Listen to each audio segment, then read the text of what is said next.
اللهم صل على سيدنا محمد صلاة تنجينا بها من جميع الأهوال والآفات،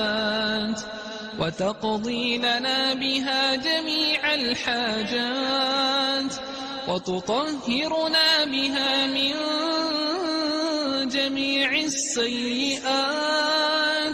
وترفعنا بها عندك أعلى الدرجات، وتبلغنا بها أقصى الغايات من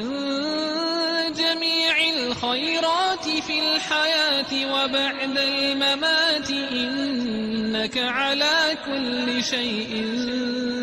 قدير.